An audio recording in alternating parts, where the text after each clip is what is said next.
Hello and welcome back. I can't believe I'm saying this, but we're coming up on our last unit together. So here we go. Unit 10, series and sequences. This is very different than everything else we've been doing so far. And you'll see some calculus pop back in, but man, this stuff is cool.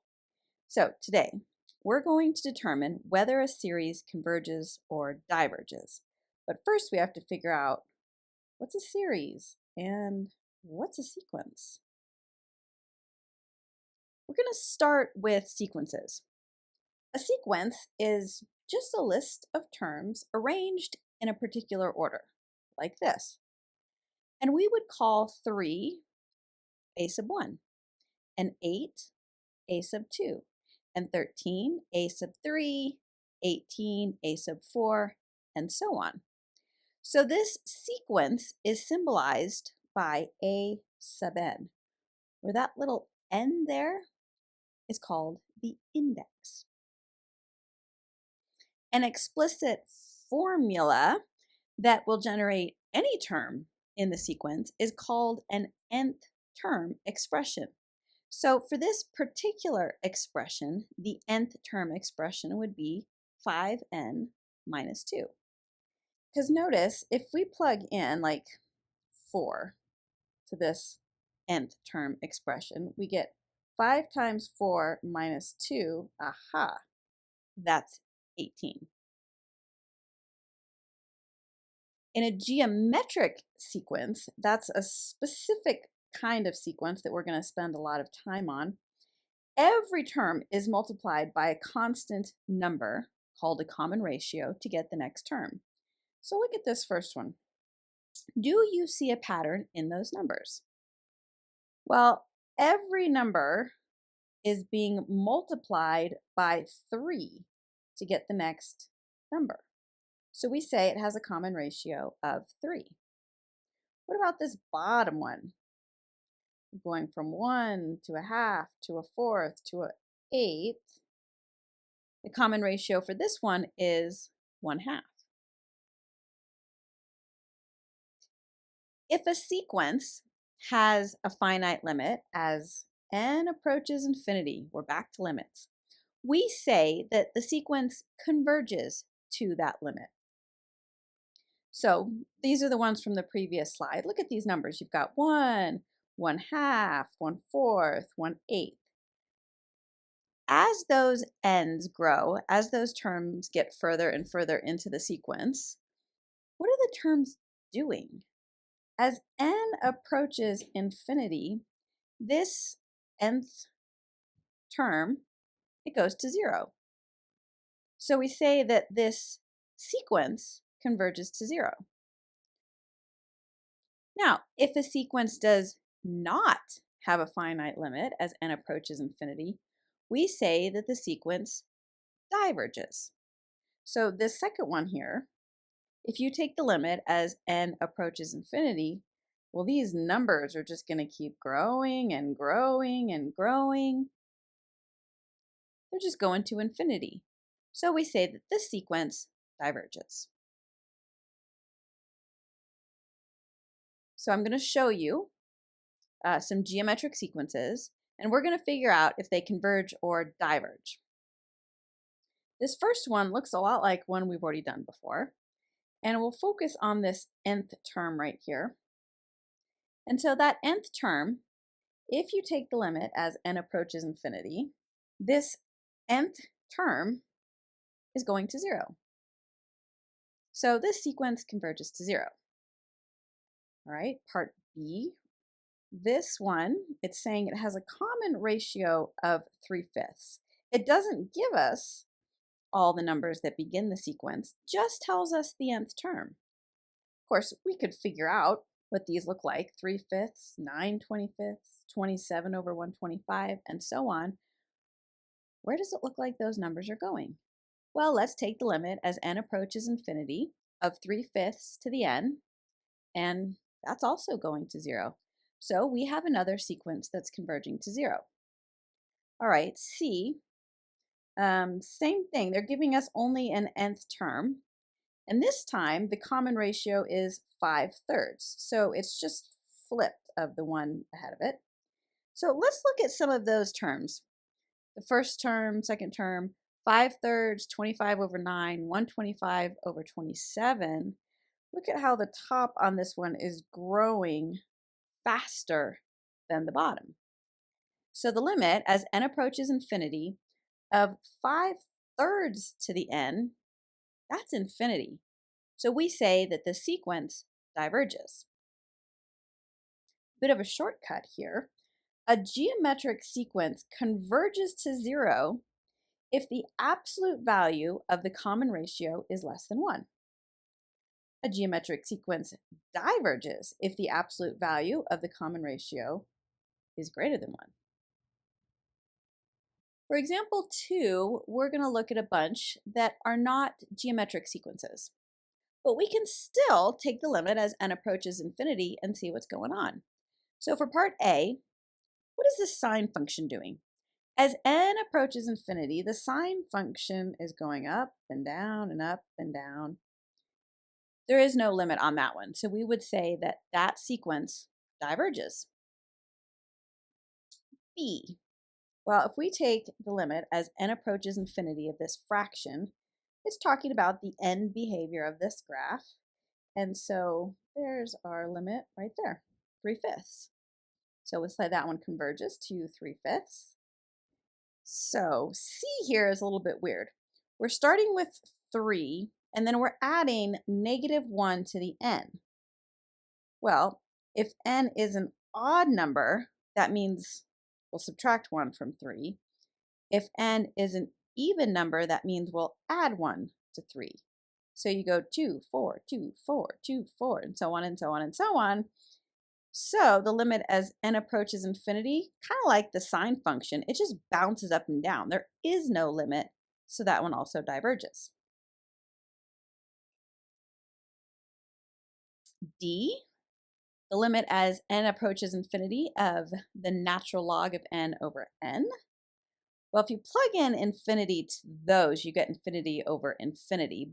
But we have L'Hopital's rule, so we could take the derivative of the top over the derivative of the bottom and try again, and we get 0. That one converges to 0. Now E, look what we have joining us is factorials. So how do we take the limit as n approaches infinity of factorials? Well, let's do a quick review of what a factorial is. Like if you have 5 factorial, that's 5, and then times 4, times 3, times 2, times 1. It's the number multiplied by all the numbers that come before it. So let's say we have 4 factorial over 6 factorial. Well, we could expand that, and this is what it looks like. And notice I've got 4 times 3 times 2 times 1 on the top and the bottom. So those all cancel out, and I'm left with just 6 times 5 on the bottom. Now, I could also rewrite this right here as 4 factorial over, here's my 6 times 5, and then 4 factorial again. And these 4 factorials still cancel out. Okay, so with that in mind, what do we do with the n plus 1 factorials? Let's look at the bottom first, n plus 3 factorial. Well, I'll have n plus 3, okay? So 6 factorial started with 6, so n plus 3 factorial starts with n plus 3. And then to get to 5, I subtracted 1, so I'll go n plus 2. And then I'll subtract 1 again, and I'll get n plus 1. And if I keep going, what starts happening right here, once we start with n plus 1, is we're going to end up with an n plus 1 factorial again, just like we ended with a 4 factorial over here. So if I rewrite this, I've got n plus 3, n plus 2, and then I've got the n plus 1 factorial on the top and the n plus 1 factorial on the bottom. Those cancel out. And if I take the limit as n approaches infinity, I get 0. So that one also converges to 0. Now, let's talk about series. We've been talking about sequences. Now we're going to talk about series. An infinite series. It's the summation of a sequence with an infinite number of terms. So if you have this infinite sequence, you've got a1, a2, a3, a to the n. So this n could just keep going and going and going. So if you have an infinite sequence, then an infinite series is when you add each of the terms together. And we denote that by this here. See this big guy here, that means a summation. And we're summing each of those little a fellows. A partial sum is just part of the sequence. So perhaps I only want to add the first 3 terms together. Then that would be S sub 3, or a partial sum of the first 3 terms. So here we have a sequence, and let's practice first by finding both A sub 4 and S sub 4. Well, A sub 4 is right there. It's 8. And then S sub 4, that's when we take the first 4 terms and add them together. So that's 20. Just like sequences can converge and diverge, series can also converge and diverge. So if we have this infinite series here, if the sequence of partial sums converges to S, then we say the series converges. So if we have the first partial sum, and then you also take the second partial sum, you add the first 2 terms together, and then the third partial sum, you add the first 3 terms together, and then the fourth, and so on. Looking at each of these partial sums, this series converges if they head towards a particular number. Now, if S sub n diverges, then the series diverges. So again, if we start listing the first couple partial sums, if those are increasing or decreasing without bound, then the series diverges. So let's practice. Does the following series converge or diverge? It's hard to tell just from looking at it right now, isn't it? Let's start with writing out the sequence. So just listing the first couple terms in the sequence. So if we're starting at 1, 2 times 1 plus 1 is 3. 2 times 2 plus 1 is 5. And then you get 7, and then you get 9. That's the sequence. Now, the series is when we add them all together. 3 plus 5 plus 7 plus 9. Now, let's look at the partial sums. Well, the first partial sum is just the first number, 3. The second partial sum is 3 plus 5. That's 8. The third partial sum is 3 plus 5 plus 7. That's 15. The fourth would be 24. So this is just going to keep getting bigger and bigger and bigger and bigger. So we say the limit as n approaches infinity of S sub n, that's what these partial sums are doing, is infinity. So this is a divergent series. What about this one? Again, let's start by listing the first terms of the sequence. Then the series is adding them all together. Now let's look at the first couple partial sums. We'd get 1/2, and then 1/2 plus 1/4 is 3/4. And then 3/4 plus 1/8 is 7/8. And then we'd get 15/16. What does that look like? Does it look like these partial sums are heading towards our particular number? Well, we need to know what S sub n is, that nth term for the series. Then we can find the limit as n approaches infinity of S sub n. So I've invited Jim here because this is a lot. It kind of seems like math voodoo when I'm done with this. This number right here, that's a sub n, right?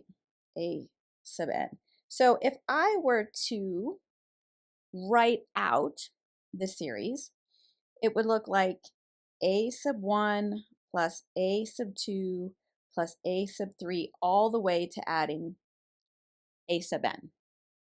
All right, now, if I multiply both sides by 1/2,